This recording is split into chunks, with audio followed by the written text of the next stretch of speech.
주님의 평강이 우리 성도님들에게 가득하기를 축복합니다. 여러분, 오늘 설교의 시작은 좀 무거운 질문으로부터 시작하려고 합니다. 여러분, 우리에게는 왜 힘들고 아픈 일들이 생기는 걸까요? 왜 전쟁이 일어나고 기근이 있고 전염병이 돌죠? 아니, 좀 더 우리에게 가깝게 이야기를 해서 왜 사람들이 우리의 마음을 아프게 하고 서로 싸우고 사기를 치고 거짓말을 해서 서로 그렇게 고통스러운 시간들을 보내는 걸까요? 왜 병이 생기고 왜 안 좋은 일들이 생기는 걸까요? 도대체 이 세상에 뭐가 잘못됐길래 이런 일들이 일어나냐라는 것입니다. 하나님이 창조하신 이 아름다운 곳에서 도대체 뭐가 잘못됐길래 이런 고통이 우리에게 머무는가? 그런 오늘 질문을 좀 하게 되어집니다. 무엇이 잘못돼서 사람들이 이처럼 어리석게 행동을 하는 건지, 무엇이 잘못되어져서 서로를 고통스럽게 만드는 건지, 여러분 혹시 그 이유를 아십니까? 좀 더 개인적으로 이야기한다면 여러분이 지금 힘든 이유가 뭘까요? 여러분들이 지금 마음이 아픈 이유가 뭘까요?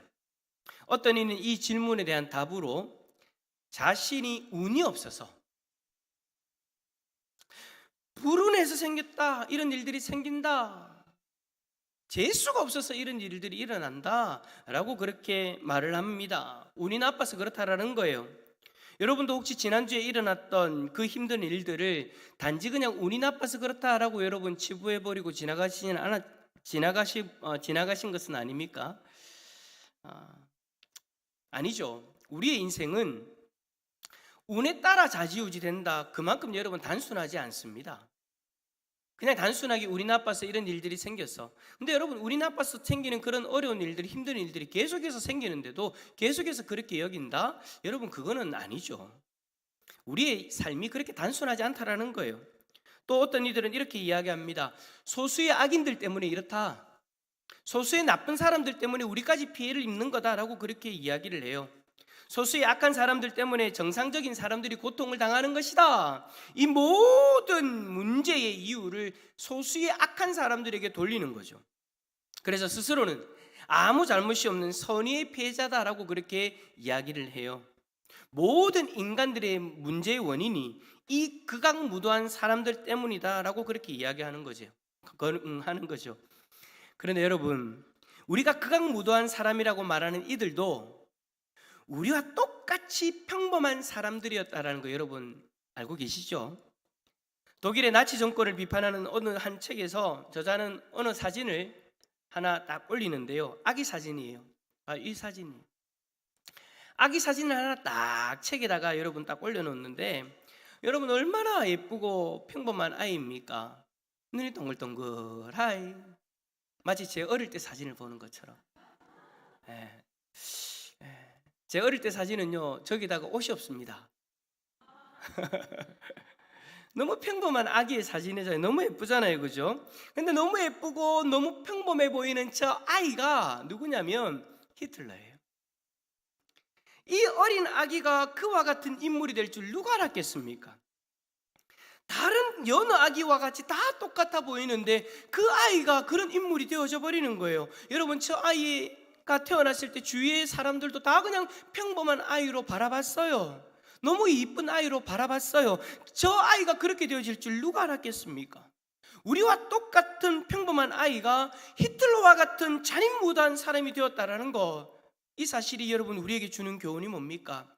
우리 같은 평범한 사람들도 어느 순간 어떻게 변할지 모른다라는 거예요. 그러므로 소수의 괴물 같은 사람들을 예를 들면서 이 세상의 모든 고통과 환난을 설명하는 것은 여러분 불가능하다라는 거예요. 더 근본적인 문제가 있다라는 것이죠. 그 문제가 뭐냐? 바로 오늘 본문 13절에 나오는 흑암의 권세입니다. 성경은 우리가 이 흑암의 권세에 붙잡혀 있는 상태다라고 그렇게 이야기를 해요. 바울은 그가 우리를 흑암의 권세에서 건져내사라고 그렇게 말하죠. 이 말이 이 세상은 흑암의 권세에 붙잡혀 있기 때문에 우리가 건짐을 받아야 되는 존재다라는 것을 또 이야기하고 있는 거죠. 이 세상은 에베소서 2장 2절의 말씀처럼 공중의 권세 잡은 자, 곧 지금 불순종의 아들들 가운데서 역사하는 영의 지배를 받고 있습니다. 에베소서 6장 12절에서는 이 권세에 대해서 이렇게 이야기합니다.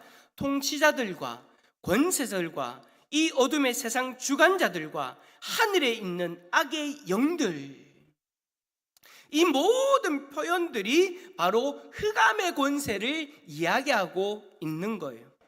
이 흑암의 권세에 대해서 좀 더 자세히 알아보려면요, 우리가 어디를 가야 되냐면 창세기 3장으로 가야 돼요. 여러분, 창세기 3장에는 어떤 사건이 기록되어져 있습니까?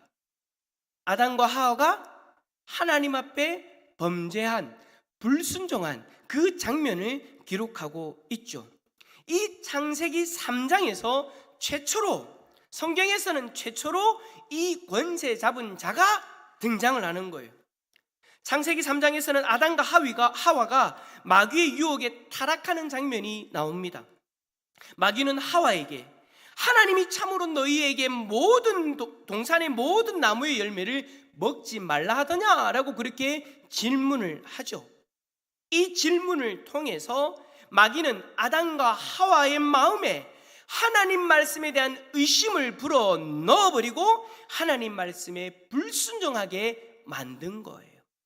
그로 인해서 하나님이 창조하신 인류가 하나님을 거역하는 마귀의 지배 아래 들어가 버리는 그런 일이 일어나게 되어버린 거죠. 이 마귀가 누구라고요? 성경은 그가 타락한 천사다라고 그렇게 이야기를 합니다. 하나님은 이 세상을 창조하시기 전에 하나님을 찬송하며 하나님을 보좌할 천사들을 창조하셨어요. 그들은 그들 중에 하나님 앞에 반역하는 존재들이 일어나는데, 그 타락한 천사가 바로 최초의 반역자로서 스스로 하나님을 거역하고 스스로 높아져서 하나님과 같아지기를 원했다라고 그렇게 이야기를 해요. 하나님은 그 타락한 천사와 그를 추종하는 천사들에게 벌을 내리시고 그를 내어 쫓아버리시죠. 그 이후에 마귀는 줄곧 하나님을 증오하며 이 세상 가운데 머물게 되어졌습니다. 그런데 하나님이 이 세상을 창조하시고 하나님이 특별히 사랑하시는 아담과 하와를 만드시는 거예요. 그 모습을 마귀가 본 거죠. 그래서 그는 하나님이 사랑하시는 아담과 하와를 자신의 것으로 만들기로 작정하고 아담과 하와를 유혹하기 시작한 거예요. 아담과 하와로부터 나오는 모든 인류를 자신 아래에 둬서 하나님 앞에 불순종하는 존재로 만들기 위해서 마귀가 아담과 하와를 시험하게 된 거죠. 그 이후로 어떻게 되어졌습니까? 온 인류는 더 이상 낙원으로 들어갈 수 없는 존재가 되어져 버렸어요. 하나님 앞에 불순종함으로 죄가 들어옴으로 말미암아 더 이상 하나님과 함께 할 수 없는 존재가 되어졌다라는 거예요. 하나님이 계시는 저 천국으로 갈 수 없는 그런 존재가 되어진 거죠. 그냥 이 세상에서 마귀는 왕노릇하고 인류는 그 마귀의 권세 아래에서 살아가고 있는 겁니다. 이 마귀의 권세가 바로 오늘 본문에 나오는 흑암의 권세인 거예요. 마귀는 이 세상의 삶을 지배한다고 그렇게 자처하며 살아가는 존재입니다. 요한 1서 5장 19절 말씀에 이렇게 말합니다. 또 아는 것은 우리는 하나님께 속하고 온 세상은 악한 자 안에 처한 것이며 라고 그렇게 하였어요. 지금 온 세상이 여러분 악한 자, 곧 마귀의 권세 아래 있다라는 것이죠. 이것이 여러분 지금 우리가 당면하고 있는 문제인 거예요. 이사야 57장 20절에 악인은 평온함을 얻지 못하고 그물이 진흙과 더러운 것을 늘 솟구쳐내는 요동하는 바다와 같으니라 라고 말씀합니다. 이것이 여러분 흑암의 권세, 마귀의 권세에 대한 성경의 묘사입니다. 악인, 즉 흑암의 권세는 평온함이 없대요. 진흙과 더러운 것을 늘 쏟구쳐내는 요동하는 바다와 같은 존재인 겁니다. 이러한 권세 아래의 세상이 있으니 여러분, 이 세상에 평안이 없는 거예요. 언제나 더러운 죄악이 판을 치고요, 요동하는 바다와 같은 거예요. 언제나 불안정하고 혼돈 가운데 있는 거죠. 여러분, 제 나이가 지금 몇 살인지 아십니까? 말씀을 하지 마시고 그냥 생각만 하세요. 맞아요, 그 나이예요. 제가 이때까지 여러분 짧은 인생을 살아오면서 제가 살아왔던 인생, 제 개인의 인생, 그리고 사회의 모습, 세상의 모습 가만히 생각해 봤을 때 한 번도 평안한 날이 없었어요. 뭔 일이 계속해서 그렇게 자꾸 일어나고 무슨 그런 죄악된 모습들이 자꾸 튀어나오는지 계속해서 불안함의 연속이었고 계속해서 여러분 시끄러운 거예요. 고린도전서 14장 33절의 말씀처럼 우리 하나님은 화평의 하나님으로서 이 세상 속에서 질서를 창조하시고 화평을 우리 가운데 두셨지만 흑암의 권세는 이 세상을 죄악으로 더럽게 만들고 요동하는 바다와 같은 상태로 변질시켜 버린 거예요. 그렇기 때문에 이 세상에는 여러분 변덕이 들끓는 거예요. 우리의 마음에, 우리 사회에, 우리 세상에 변덕이 들끓는 이유가 그거인 거예요.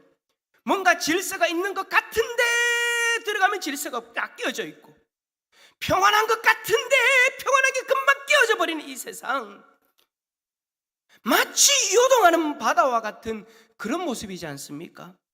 흑암의 권세가 다스린 이 세상, 언제나 전쟁과 시기와 고통만 가득한 이 세상인 거예요. 이러한 흑암의 권세는 가끔은요 여러분, 광명한 천사처럼 자신을 변화시켜서, 거짓말로 변화시켜서 그렇게 둔갑한 모습으로 우리에게 다가오기도 합니다. 언제나 제멋대로 자기가 변하고 싶은 대로 그렇게 변해서 한때는 여러분 광명의 천사로도 온다라는 거예요. 그래서 여러분 성경을 인용하기도 합니다. 무릇 그릇되게 인용하게 하지만, 예수님에게 여러분 말씀으로 시험할 때 그렇게 했잖아요. 그릇된 말씀으로 인용하잖아요. 말씀이 있는데 그 말씀을 그릇되게 해석해서 그렇게 예수님에게 시험을 하기도 했죠. 그 모습이 마치 우리에게도 다가온다라는 거예요. 하나님의 말씀을 다가오는데 그 하나님의 말씀이 잘못되어진 거예요. 잘못된 해석인 거예요. 그런 모습으로도 우리에게 다가오는 것이 여러분 사단마귀다라는 거예요. 가끔은요 우리에게 친한 친구의 모습처럼 다가오기도 합니다. 너 힘들어? 이걸 해봐. 너 힘들어? 이 방법을 써봐. 너 힘들어? 이렇게 한번 해봐봐. 그러면 평안함을 찾을 수 있어. 세상 속에서 하나님이 아니라 세상의 방법으로 우리가 문제를 해결할 수 있는 것처럼 사단은 우리에게 그렇게 달콤한 친구의 모습으로 다가오지만 그 방법 뒤에는 결국에는 더 큰 슬픔과 고통이 있다는 것을 여러분 우리는 살면서 경험을 했죠. 이 흑암의 권세는 인류를 자신 아래에 가두어서 언제나 우리를 속이고 우리로 하여금 죄의 노예로 살게 하고 있습니다. 이 흑암의 권세 아래에 있는 이상 이 세상은요 지금의 고통에서 벗어날 수가 없어요. 계속해서 이 세상에서 두려움을 느끼고 불안해하고 고통스러워하는 거예요. 그 이유가 바로 이 흑암의 권세, 이 흑암의 권세 아래에서 죄의 종로로 타고 있기 때문에 그렇다라는 것이죠. 여러분 그냥 간단히 한번 생각해 보세요. 그냥 간단히 앞에 거 여러분 너무 복잡하다 그럼 다 잊어버리고 간단히 한번 이렇게 생각해 보세요. 지금 여러분이 고통당하고 있는 이유가 뭡니까? 한 주간 지금 지내오면서 내가 힘들다, 고통스럽다라고 생각했던 그 일들이 있죠. 여러분 그 일이 왜 여러분에게 고통이 되어졌습니까? 거의 대부분이 뭐 때문이냐면 죄 때문이에요. 누군가가 죄를 지어서 그 죄의 여파로 내가 힘들어하는 거예요. 아니면 내 스스로가 연약함 때문에 죄를 지어서 스스로 그 고통의 현장으로 나 자신을 내몬 거죠. 누군가의 죄 아니면 나의 죄, 결국엔 이 죄의 문제가 우리로 하여금 고통스럽게 만드는 거예요. 누군가가 나를 헐뜯고 나를 비방하고 나를 공격하는 그 죄를 지음으로 인해서 내가 고통받고, 누군가가 나를 속이고 나를 곤란한 지경에 빠뜨리기 위해서 사기를 친다든지 그러한 그 죄 때문에 내가 고통받는 거예요. 누군가의 말의 실수, 아닌 누군가가 의도적으로 나에게 말로서 상처를 주기 위해서 그런 말을 했다면 그 죄 때문에 내가 고통을 받는 거죠. 서로의 이기심 때문에 그 이기심의 죄가 부딪혀서 서로가 고통을 당하고 있기도 하잖아요. 여러분, 모든 그 고통의 그 근원이요, 죄 때문인 거예요.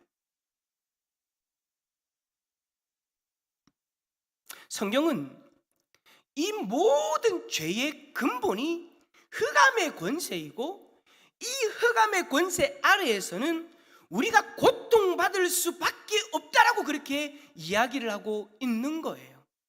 그래서 우리가 근본적으로 이 세상의 고통으로부터 벗어나려면 이 흑암의 권세로부터 자유로워져야 되는 거예요. 운이 좋아야 된다? 악한 사람이 없어져야 된다? 그런 이야기로는 안 되는 거예요, 여러분. 악한 사람 한 사람 없어진다고 여러분 평안해집니까? 히틀러가 살아있을 때는 히틀러가 죽으면 다 평안해질 줄 알았죠. 근데 히틀러가 죽었다고 이 세상에 평안이 임했습니까? 아니잖아요. 더 근본적인 문제가 해결되어져야 된다는 거예요. 여러분을 힘들게 하는 사람, 그 사람이 없어진다고 해서 여러분들의 삶 가운데 고통이 없어질까요? 나를 고통스럽게 하는 그 사람, 그 악한 사람이 없어진다고 여러분 우리의 근본적인 고통의 문제가 해결되어지는 것이 아니잖아요. 이 사람 없어지면 또 이 사람이 나와요. 이 문제가 해결되어지면 또 이 문제가 터져요. 우리는 여러분 지금 우리 눈앞에 보여지는 이 현상에 집중하면 안 되고요, 더 근본적인 문제에 집중해줘야 돼요. 흑암의 권세 아래에서는 이 고통의 문제를 해결할 수가 없어요. 그래서 하나님이 우리를 위해서 내어놓으신 방법이 뭐냐? 이 흑암의 권세에서 우리를 구원하기 위해 자신의 독생자를 이 땅에 보내셨다라고 성경은 이야기해요. 자, 요한일서 3장 8절 우리 화면을 보면서 한번 읽어볼까요? 시작.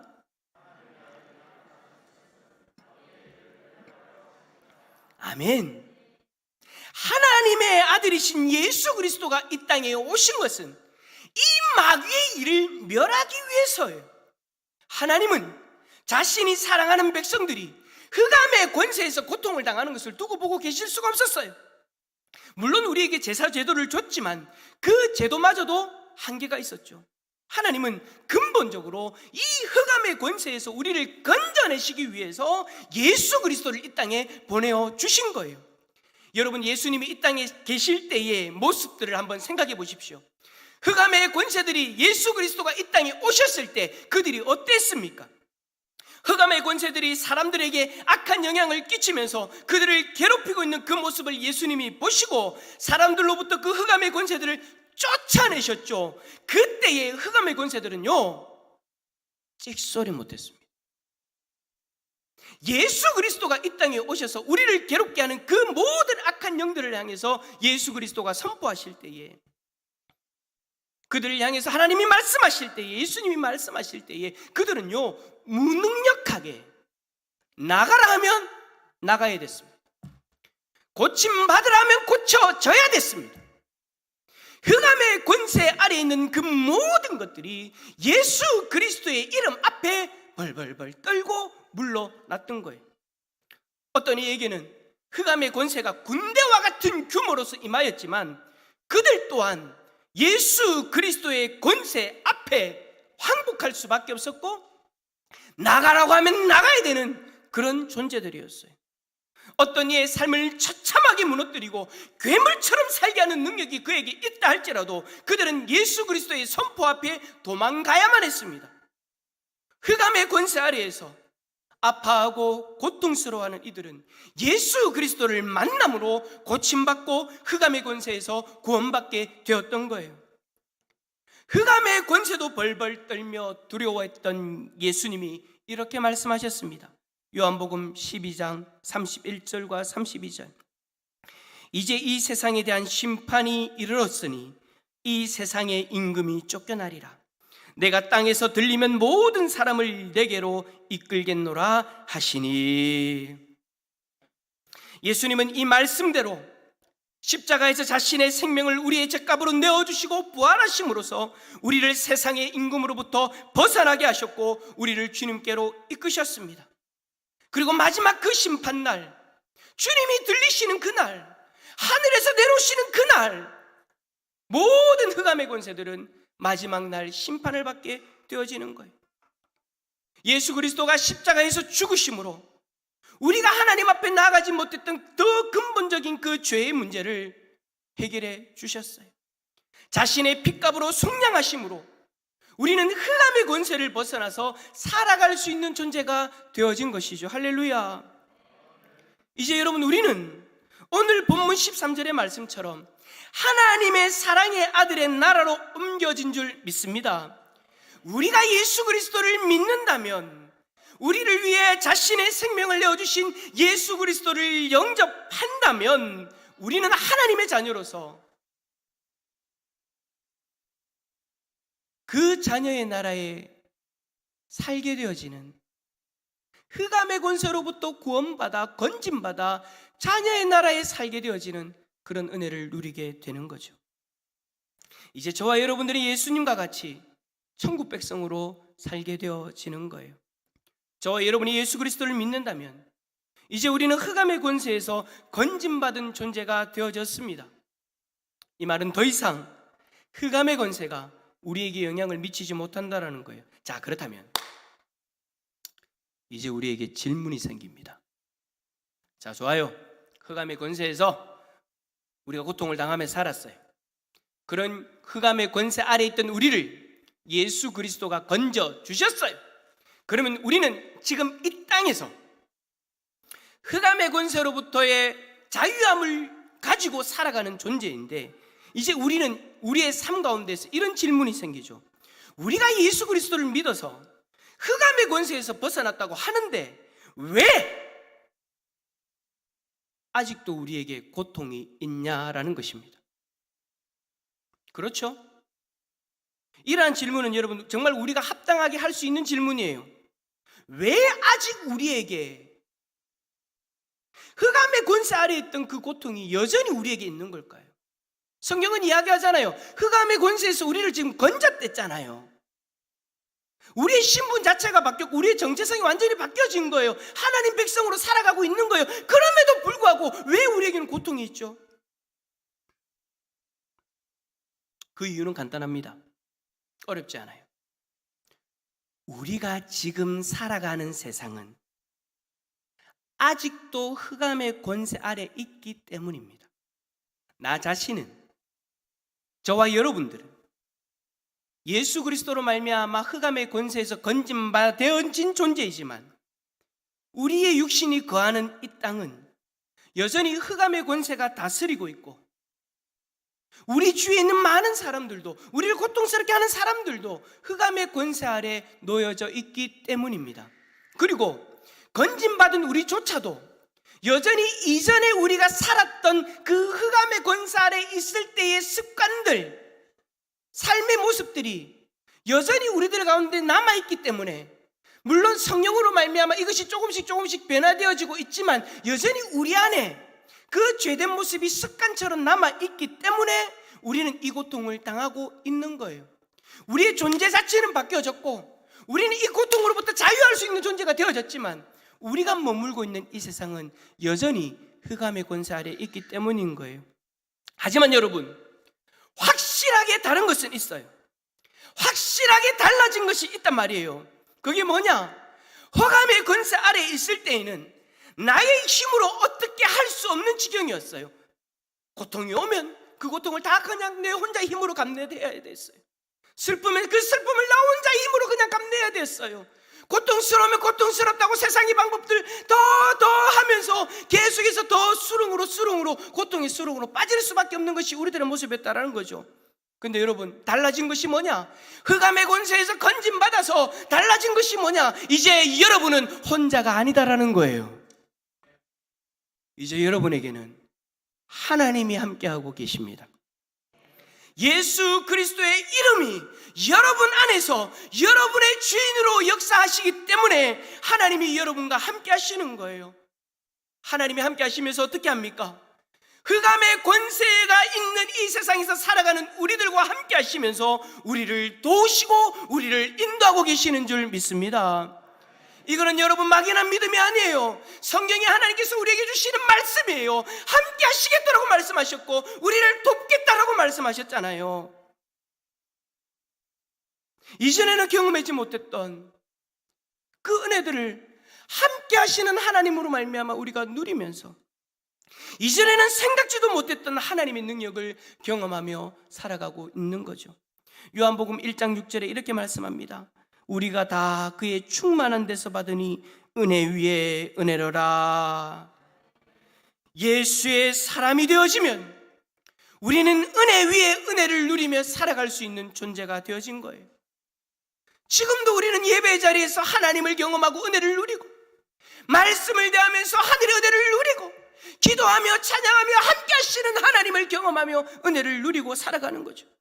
뿐만 아니라 에베소서 6장 10절 너희가 주 안에서와 그 힘의 능력으로 강건하여 지고, 우리는 주님 안에서 그의 힘과 능력으로 강건해져서 이 세상의 고통과 맞서 싸울 수 있는 거예요.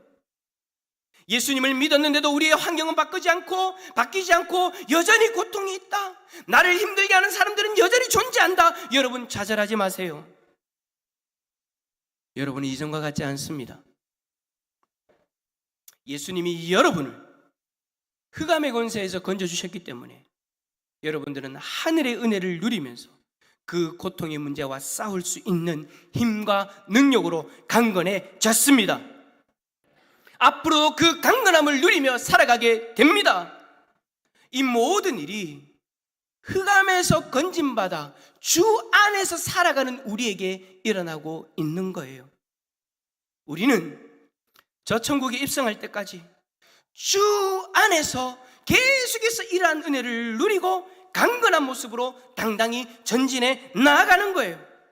사단이 아무리 우리를 넘어뜨리려고 공격하고 미혹하고 우리에게 고통을 넘겨준다 할지라도, 안겨준다 할지라도 우리는 그 가운데에서 우리에게 은혜를 부어주시는 주님, 우리에게 능력을 주시는 주님, 그 주님으로 강건한 모습으로 나아가면 되는 것이죠. 그러니 여러분 좌절하지 마시고 여러분에게 은혜를 주시고 힘을 주시는 그 주님을 바라보고 그 주님을 구할 수 있기를 축복합니다. 하나님은 고통 가운데 있는 우리를 그냥 두지 않으시고 피할 길도 열어주시고 그 고통을 이겨낼 힘도 주십니다. 중요한 것은요, 내가 그 고통 가운데에서 그 하나님을 신뢰하고 내 안에 계시는 그 주님, 나도 그 주님 안에 거하면 되는 거예요. 사랑하는 성도 여러분, 우리는 흑암의 권세가 왕노릇하는 이 세상에 있는 동안 계속해서 이 고통과 싸울 거예요. 미안하지만 계속해서 싸울 거예요. 하지만 이제 여러분은 혼자가 아니라는 사실을 기억하시기를 바랍니다. 여러분을 흑암의 권세에서 건지신 주님이 그 고통을 이겨낼 힘과 능력을 부어 주십니다. 그 은혜를 견딜 은혜를 부어 주십니다. 이 힘과 은혜를 누리고 살려면 언제나 은혜의 힘을 공급받을 수 있는 예배의 자리, 기도의 자리에 있어야 된다는 사실을 잊지 마시고 언제나 이 자리에서 하나님의 은혜와 힘과 능력을 경험하는 우리 성도님들 다 되어질 수 있기를 예수 그리스도의 이름으로